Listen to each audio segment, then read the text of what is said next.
Hey everyone, Gary Simon of Coursetro. Welcome to the very first tutorial of 2018 for the Coursetro channel. And today we're going to be focusing on designing a landing page. And I'm going to show you my process. And what's also cool is the fact that this landing page we're going to be designing is for a personal project that I have high hopes for, and it's based on a cryptocurrency project. So what is a landing page? Well, first, a landing page is basically any page in which your users will land on. And it depends on, whatever type of project you have. Regardless of the type of project, it has to have a goal. You have to have an objective for that page. And so in my context, it's going to be a web-based app that I want people to click on a button and ultimately create an account so they can use this app essentially. So I'm just going to walk you through my process. I'm going to be using Adobe Experience Design. However, you can use anything that you really want. So first, let me switch over to the desktop and I'll show you the actual app that I've been working on here. So this is just basically an app. I'm calling it Crypts, C-R-Y-P-T-S. Actually, I showed you how I designed the logo in one of my previous videos. And this is just basically taking the concept of cryptocurrency real-time charts as seen here. I'm going to have more information though. This is still very much in development. And then with combining it with basically, real-time chat right here. So that is the purpose of this app. And so what we have to ask ourselves as designers / developers is, how can we get people to use this app, or as many people as possible? And that, of course, is by designing an effective landing page. All right. So just to show you something real quick, as you can see here, I swear a lot. Someone, which was just really myself, had a username of right there of fucked. So let me show you what happens when we ban one. Oh, look at that. I know, it's so silly. Anyhow, so let's go ahead and actually design a landing page for this app. And I'm going to show you how I do it. So, but real quick, before we begin, make sure you check out my site, Coursetro.com, where you're going to find a bunch of courses on modern design and development. A lot are free, and the others you can access for the cost of buying me like a 6-pack each month. That's it. Now also, it probably wouldn't hurt to subscribe here on YouTube, and be sure to make sure the notifications are turned on. All right, let's get back to it. Here I have Adobe XD, or Experience Design, up.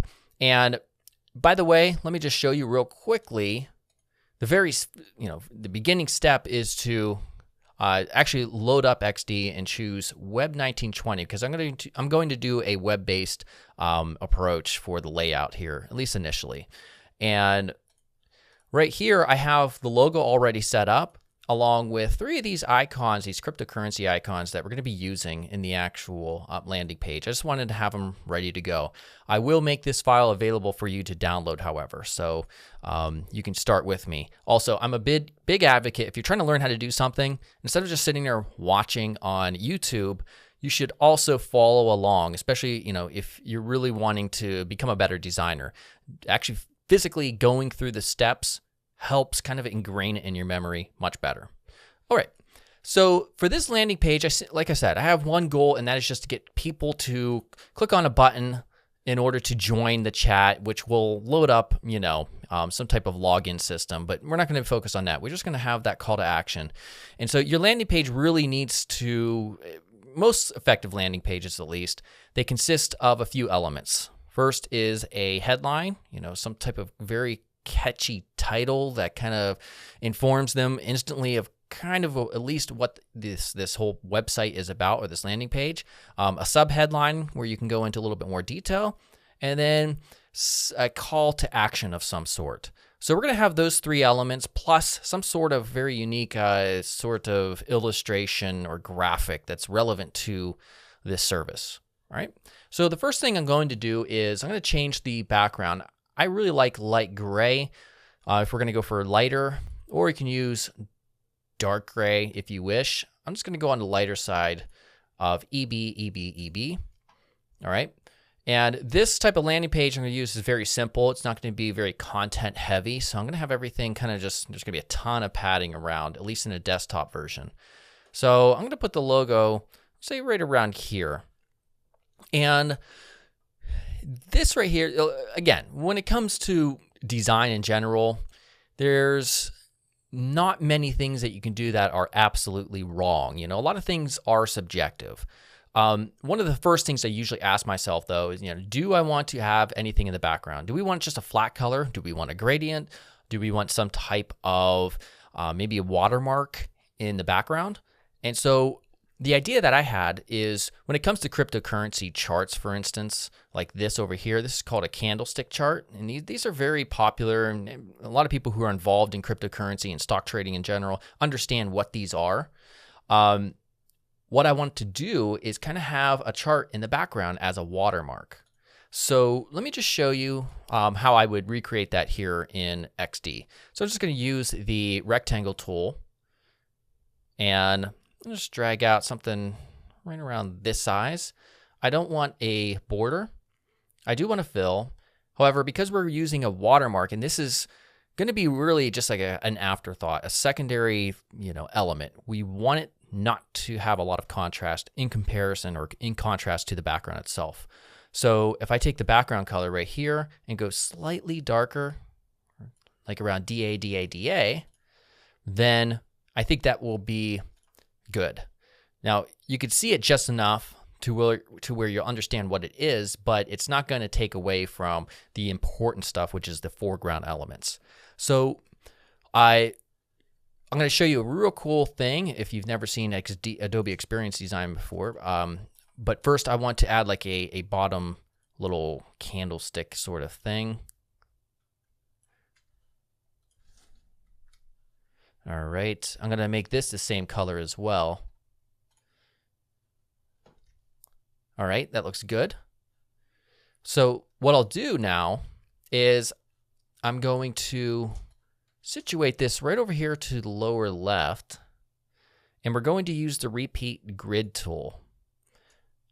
And so with both of those selected, I can hit repeat grid and then drag this out all the way to the right.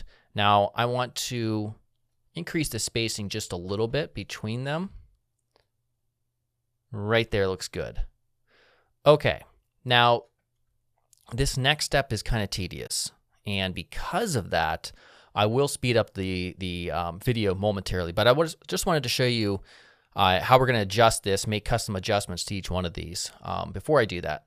So I'm going to ungroup them, and now the general concept, by the way, of what I wanted to do is to make it kind of start out low, and then it's going to grow all the way to the right, and that gets people excited when it comes to these type of things. So I'm going to, let's see here, we'll take these, let's see, these initial ones right here. And by the way, these are each a group. So I'm going to take these initial ones over here and just ungroup them. All right, because the repeat grid tool will group those up. Take these initial ones, I'm going to scale them down. And now what I want to do is just make adjustments. So the way candlestick charts kind of work is this is based on a period of time, like a minute, for instance. And then this is the next minute. It'll start from wherever the other one went off, either whether or not it's going down, up in price or down in price. And so these initial ones, I'll just kind of make like that. And of course, we're going to have to adjust the lines underneath them to match the bottom. So for instance, take this. And so I'm going to do this all the way to the very end, and I'm going to increase the trajectory, if I could talk right, as I go along to the right.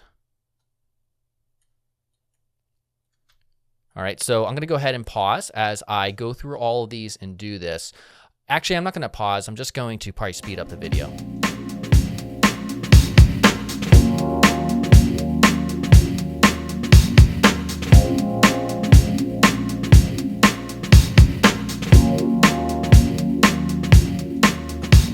Okay, so I know technically the candle wicks that I have here are only going in one direction.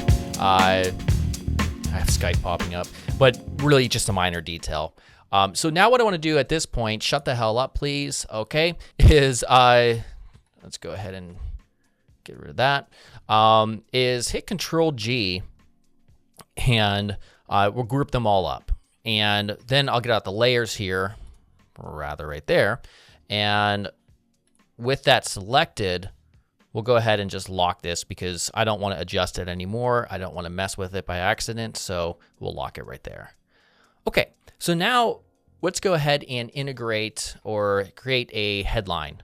Something that will really draw the user's attention. It's usually on the upper left or centered in the middle, and it's larger than the rest of the elements and text on the page, for the most part at least, and it informs the user in some unique way. So what I'm going to do is just kind of do a little bit of equation. So I'm going to say crypto plus chat, which are really the two foundational elements of what my service is about, equals cryptos, or crypts rather. That's the name of the service. So cryptocurrency plus chat, real-time chat, is this service. It could be better. The way to really find out is to do split testing when you launch the site to see, which iteration of the headline, the subheadline, the call to action copy, and anything else would really result in the most signups. That's what all you can really do at first is just to guess on what would be effective. So I'm going to use a font called Montserrat. I have no clue how to pronounce that. It's free though. You can Google it and download it. We're going to make it bold. All right. I'm going to make it black and make it larger. Maybe I'm going to make it semi-bold. I don't want it to really contrast too much, or not contrast, but equal the same width too much as the logo. So maybe semi-bold, and maybe not quite black. Maybe just right around 5.3, 5.3, 5.3. Next, going to have a sub headline underneath. And let's draw out some space here. And this time I'm just going to left click and do like an area sort of copy here. And this is going to be the sub headline. So I can elaborate a little bit more on what this is. So when it comes to good ad copy or landing page copy, you want to emphasize benefits rather than features for the most part. So I'm going to put Slack meets real-time cryptocurrency charts. Now, is that a benefit or a feature? It's probably a feature, but that's all I came up with so far. I will probably adjust this more so in the end. So let's see here. Medium, let's see here. So we want to create enough of a contrast either through size and weight and color to really make these two elements discernible from each other and make them easy to read. So in terms of visual hierarchy, we can see first we sort of have crypts, which is the branding, the logo, the identity of the service. Then we have this right here, which is the headline. It's more important than our subheadline, and this is all reinforced through font size, spacing, positioning, color, etc. All right, I think that's pretty good. I think I'm going to make this, instead of medium, maybe just regular. All right. And then we're going to have a call to action button right here. We'll say right around that size. We don't need a border. I'm going to make this, I think, like a bluish color. Let's see. Right around there seems pretty good, I think. Yeah, that works well. All right, so inside of here, I'm going to have some copy. So this is going to be our call to action, which is a button. Join up or sign in. Let's make that white for the most contrast. All right. Let's get it over here. Well, no, we'll put it right here or so. We'll give it a little bit of border radius by left-clicking and dragging those little angles right there. And then, oh, by the way, I think I want to make this just a tad bit smaller, but we'll make it semi-bold. Okay. And I'm going to zoom up and just put an icon right here. And we'll use the pen tool. I'm going to hold Shift and just make a triangle. hide the border, give it a white fill. And we want to center it between the left of this button and the beginning of this text. All right, that's looking pretty good right there. Okay, so this begs the question, what goes over here? By the way, you could also position this layout differently than I did. It doesn't have to be, two column side by side sort of arrangement. You could, for instance, take this over here, maybe, or if you have a toolbar at the top, you could just put it in a traditional kind of like a header navigation area. You could just do this and center all this stuff up and then have some sort of illustration down here. Really, it's up to you. And ultimately, the answer comes through split testing and understanding how all of that works effectively. So right here, I'm going to have like a illustration of sorts. And you could do it, for instance, with Illustrator or any other favorite vector applications. However, Adobe XD does have decent basic tools where you can do this. You can do a lot of work essentially completely in this app here. So what I wanted to do here was kind of give them a visual representation, not a literal one. I don't want to take a screenshot of this interface, but I wanted to kind of recreate it in a simple vectorized fashion. So I want to illustrate to them that this is, damn, that just went up high. That's Bitcoin for you. I just wanted to illustrate that there are charts here on one part of the interface and there's chats here on this part of the interface. And I want to do this in a very simplified, sort of abstract manner. So I'm going to have an actual, let's see, a monitor right here. And I'm going to recreate that interface in a very simplified manner. And then even have some little chat blips using these three icons up here. So the first thing I'm going to put on it is a actual monitor. So I'm just going to left click and drag out an area, I'll say roughly right around here. We'll go ahead and get rid, actually no, I'm going to keep a stroke here. And that way we can really make it stand out because I plan on having it be mainly white. And so there's not enough contrast without it to really make it stand out. So we're going to add a border. And I'm going to make it 3 for the stroke. And then also we'll go ahead and pull this in just slightly. So I have in that basically that 16:9 sort of monitor resolution. I'm also going to do a stand down here. So I'm just going to hit Control D to replicate that. And just move it down while holding Shift. We'll drag this in. We'll say roughly around here. We're going to make it completely normal corners. Hold Alt, drag this in, maybe up a little bit more. And let's see, we'll make the fill color, get the eyedropper. All right, the same right there. And then I'll do one more. So we'll take it, Control D, drag it down. And then I'm going to hold Alt and scroll wheel to zoom up, and then hold Alt and scale out. All right, that looks pretty good right there. You know what? I might want to make this color a little bit darker for the fill and the border. So what I'll do is come right around here, 404040, add that as a swatch, and then choose that real quickly. All right, and finally here. All right, awesome. So I'm just going to move this into place a little bit more. Let's see what this looks like zoomed out. By the way, I can move everything else down more in center. There we go. And then let's see what else. You know what? I'm going to make the background of everything here just a little bit lighter. It's coming in just a tad bit too dark. There we go. So it's F4, F4, F4.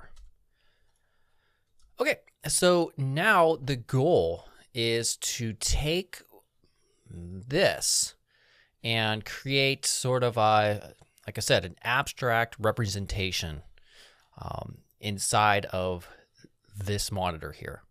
Okay, so what I'm going to do, at least initially, I'm going to bump this up. Probably right around there. But I'm not going to be keeping it quite that bold. It'll go back to 3, but I just want to have some white space between the interface elements and the outer right here. So the first element that we have is this sidebar, this black sidebar. And that's going to be the only part of that sidebar that I actually decide to place or depict in this interface. I'm not going to add the individual icons in the middle. It just become a little bit too busy. Again, we want this to be simple for the look that we're going for. And so I'll just use that. And then we also have this middle area. I'm not going to have, well, I just keep looking at this username. I'm not going to have this little sidebar for the users area because that is actually collapsible. So I'm just going to have this section. And we can see it's lighter, so you may just keep that white. So I'm not even going to put something there. I'm just going to do this section right here for this panel. And so what I'll do is duplicate that, Control D, and drag it out right there, and then make it light. Maybe like that. Well, that's fine for now. We're not going to see this part. We're not going to see the fact that this is overlapping a little bit. Next, we'll have, and by the way, it's not really 50%. It's more like over here. There's a little bit more room dedicated to the chat. So next we'll have, let's see here. We have a chat bar, the actual input area down here. Oh, by the way, check this out. Cool stuff, huh? I stole that from Facebook. By the way, there's going to be a lot more emoticons, not just 2 of them. So let's go ahead and do that little chat area down here. No stroke. Give it a fill. Probably the same color right here. And then I'll also give it a border radius. And then I'm going to duplicate it just for that little area where it had those little user reactions. Something like that. All right. And then also the individual chat messages. How would I illustrate that in a simplified manner? Well, it's very, very simple. Again, we want it to be simple. So at this point, by the way, we can go ahead and get this back to 3. Oh, I hate when it does that. Just take it down to 3 this way. For some reason, if I hit 3 there, it affects the opacity, which we don't want. All right. So looking at this, so far so good. Let's go ahead and do those little individual chat blip elements. I'm just going to take this one and duplicate it. We're not going to make it as thick, but there'll be just varying degrees of this. So we can repeat this as a repeat grid vertically, like that, and then ungroup it. And then we could just adjust these to varying sizes to represent chat messages. So again, it's really simple stuff like that. All right, next I just want to have a very simple representation of the candlestick chart, the graph, which shows up over here in this area. So it's going to be the same process almost as these the background process, but nowhere near as many of them. So just to save myself time, I'll duplicate that. We'll go ahead and make this like a desaturated green almost, maybe. Like that. So that's 68C AAD if you're following along. I'll rotate it 90 degrees.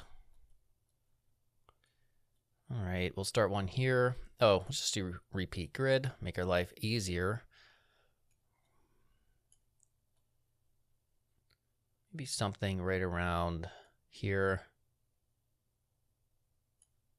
Okay, that's fine. Ungroup it. And now let's make our individual adjustments. So, oh, by the way, let me just take everything here. Start it down a little bit lower. All right, so right there. I'm not going to pause because this will go by pretty quickly. We're going to need one for, we need a red color for the negative. So that's pretty good. E18888.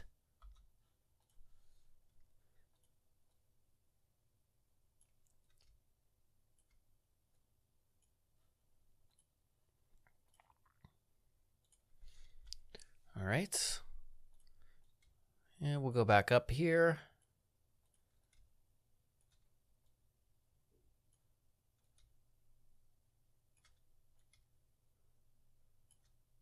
Almost done. We'll make this one red. I should have added these as swatches, save myself a little bit of time. Not a big deal though.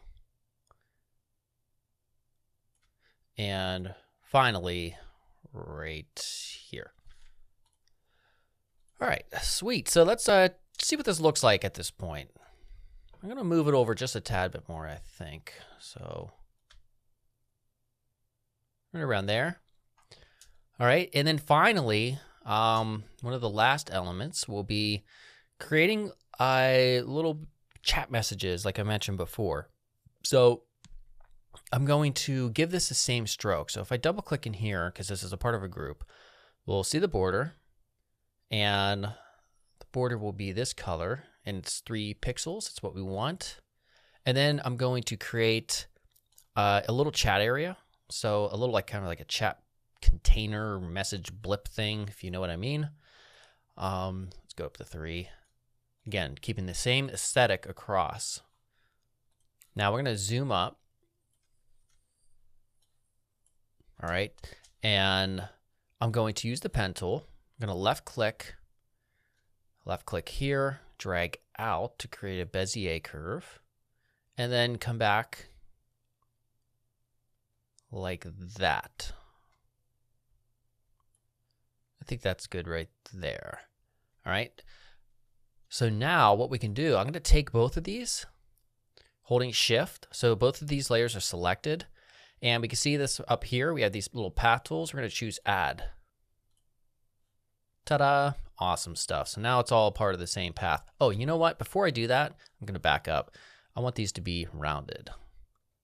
So we'll say right around here. So now we can do that.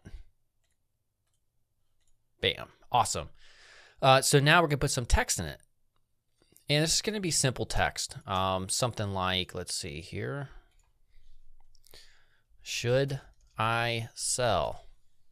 The text is white, so that's why we can't see it. So let's go ahead and, yeah, right around a mid-gray will work. All right, let's see what this looks like so far. I think that's a little bit too big. So if I take both of these and, well, I could scale them down this way, holding shift. When you do this, yeah, it does actually. Yeah, sometimes when you do this, it will mess up the alignment of the text in relation to the path. So you can always just make adjustments if you need to the path itself or the size or location of the type.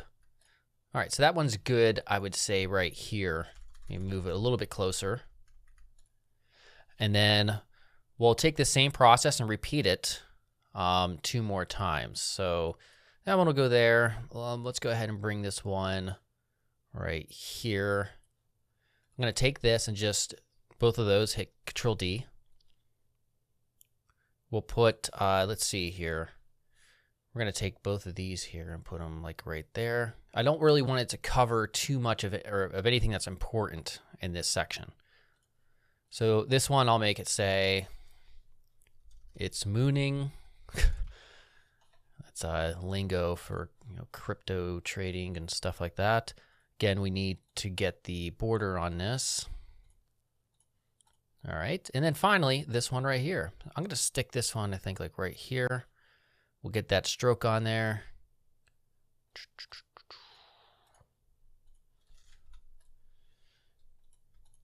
Duplicate these guys. We'll put this one right here. This one I'm going to make a little bit different. Maybe a little bit more lines of text. We need to stop the FUD. Okay. Fear, uncertainty, and doubt. Okay, so now we have to make adjustments to this container And this is fairly simple. So if I go down right there, I double click on this and double click again, we'll have access to the anchor point. So I'm just going to hold shift to select all four, move up. And that looks pretty good right there.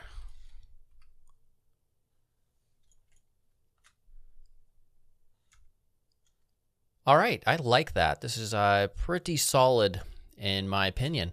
So this is it for the actual landing page I'm going to have. Now, I am going to take this and export them as SVG files and export these individually. And that way I can use CSS to animate these on top of this little monitor section. So I'm going to do another video where we take all of this right here and get it up into HTML, CSS, and export the assets, as you can see right here, and do that animation that I was talking about. So look out for that video real soon. If you're watching this in the future, it's done already, so just check out the channel and you'll find that video. All right, see you later.